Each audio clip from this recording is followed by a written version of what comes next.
Welcome to the most important podcast ever. I'm your host, Brian Dunn, with a little different episode today. It's just you and me. I'm coming up on the 10-year anniversary of the death of my beloved wife, Susie. I'm not here to explain grief or even to offer a roadmap for anyone else's journey or experience with it. This is simply my experience. If you know me, you know that I love top 10 lists, and it's been a great way for me to communicate over the years. So today, what I have for you is the top 10 things I've learned in the last 10 years. I know we all walk different paths, but love and loss touch every one of us. So what follows is mine, offered with humility and with gratitude. So, with no further ado, here's my top 10 list. Number 10, life is for the living. I believe that. I didn't always know how to practice it, but I believe it. This is something I learned through my own experience, and it's something I believe to my very core. I don't think I'm unique in this. I don't think I'm unique in learning with. I don't think I'm unique in struggling with it. Honoring the past doesn't mean hiding from the present. I think we're all trying to build a future worthy of our past. Living fully is not a betrayal of love. It is a continuation of it.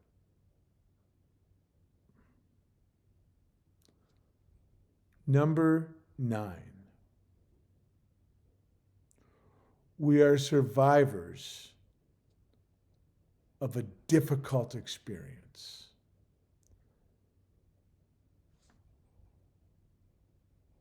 And not in a sort of woe is me way, but it's important to acknowledge it.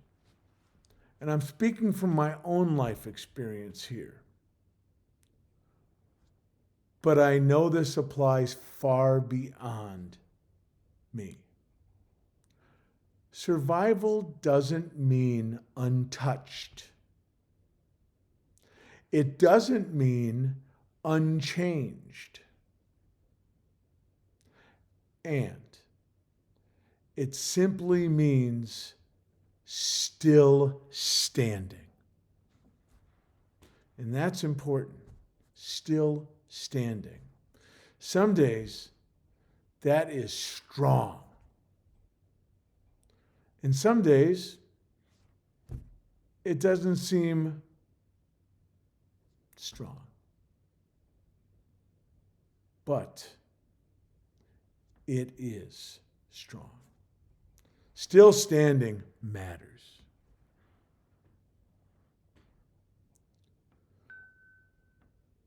Number 8, our journey with Susie's cancer was also a beautiful shared experience. It was horrible, and it was a beautiful shared experience. That may surprise some people. And I want to be clear about this. I'm not suggesting that this is how every journey feels. But in ours, even in the hardest, most challenging moments, there was grace. There was laughter. There was love that never left the room. Never.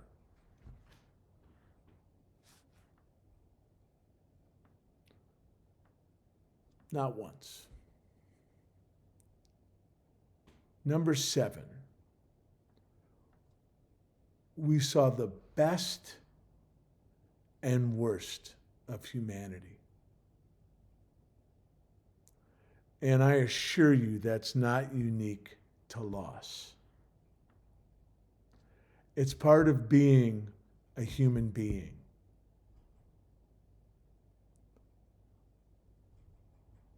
We saw people show up. And we saw people disappear.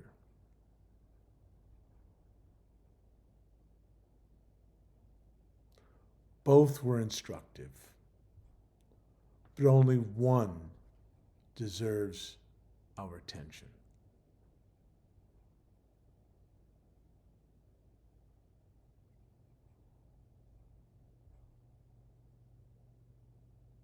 Number 6, there is far more good in the world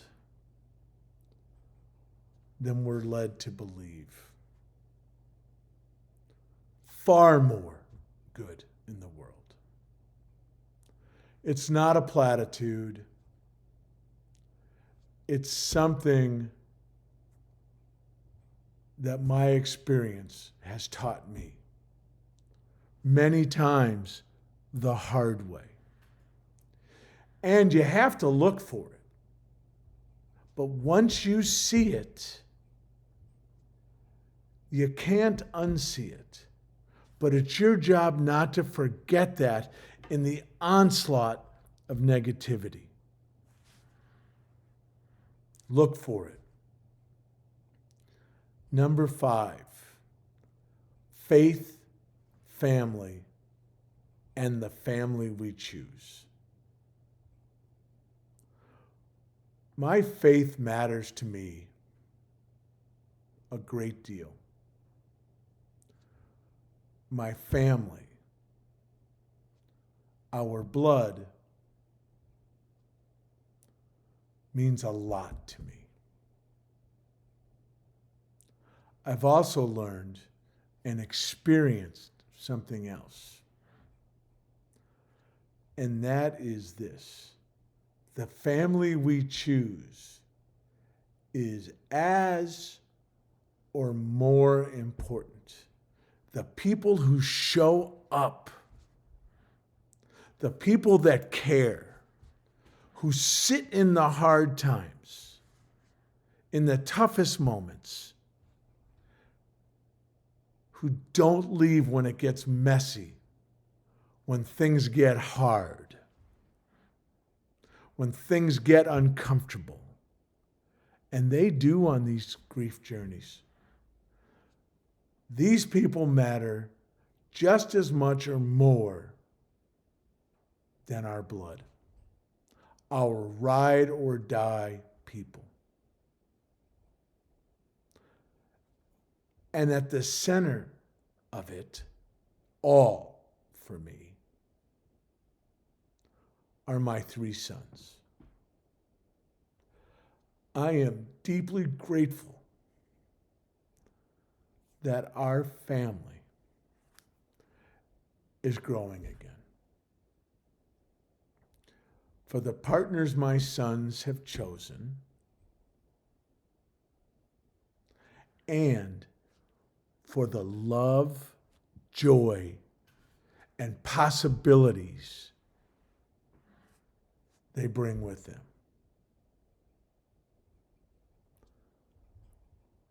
It means everything. They are my why. They are my grounding. They are my purpose. And they are the living proof that love continues.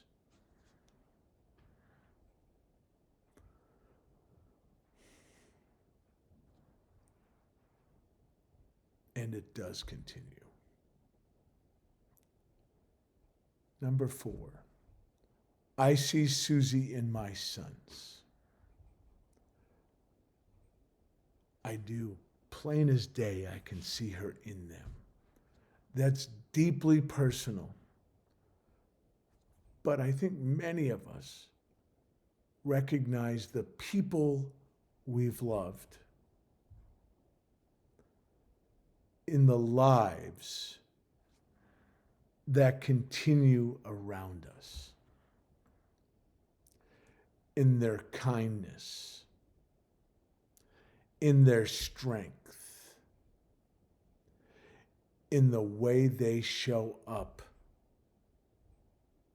for others, for who they are in the world. And every time I see it, I am overwhelmed with gratitude, and my heart fills with joy at the men my sons have become. They are my everything. Number 3, my faith has deepened so much, not in loud ways, but in quiet ones, in the corridors in my mind and my heart. It has grown. I know faith takes many forms, and sadly, sometimes none at all. But for me, my belief in the world to come is unshakable. Not because I have all the answers. I have many more questions than answers. But because love this strong doesn't just end. How could it?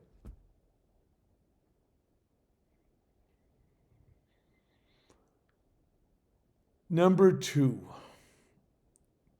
and I know this is a cliche, but it's true. Grief is the flip side of love.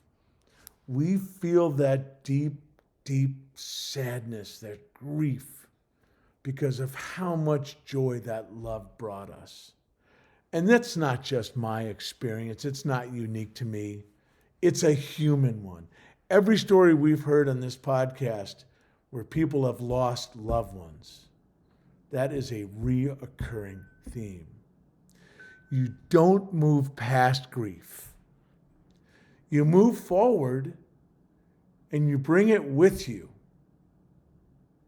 Not in a debilitating way, but in a way where you know you have great capacity for love. And that grief hurts from time to time because love never stopped. And you know why the love never stopped? Brings us right into reason number 1. Love never dies. It stays inside of us, burning brightly. It changes form, to be certain, but it doesn't leave.